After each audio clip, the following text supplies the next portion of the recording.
Hello everyone, welcome to another video. Today in this video, I will show you how to use ChatGPT4 on mobile. Now this is a free version. Now as you can see, if you go on your mobile and if you visit ChatGPT4 on OpenAI, you will have two different options. You will have to join API waitlist, or you will need to go and try a ChatGPT Plus for $20 a month, right? So these two options are not really viable if you want to use it for free on your mobile phone. So what you can do is on your mobile phone, open up Google and type in ChatGPT4 Bing or GPT-4 Bing.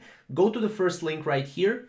And once you are on the first link, basically, as you can see, Microsoft actually created, an integrated GPT-4 with Bing. Bing is actually their search engine, right? So as you can see, you've used the new Bing preview at any time in the last few weeks. You already experienced an early version of a powerful model. So you can scroll down here. If you want to experience GPT-4, sign up for the new Bing preview. You can use this on your mobile phone or on your PC as well. So click here.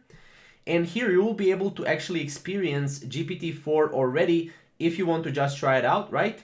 If you don't want to try it out, or if you want a full access, you will need to join the waiting list, right? And then, as you can see, you will be able to ask questions, right? Get complete answers, chat, and create with GPT-4, right? So this is pretty much how you can use GPT-4 on your mobile phone without actually going through, API waitlist, and also without going through paying for GPT Plus, right? This is the only, great way that you can do it. So definitely check this out. I think it's worth checking out. Other than that, we'll see you in the next video. Thank you guys for watching.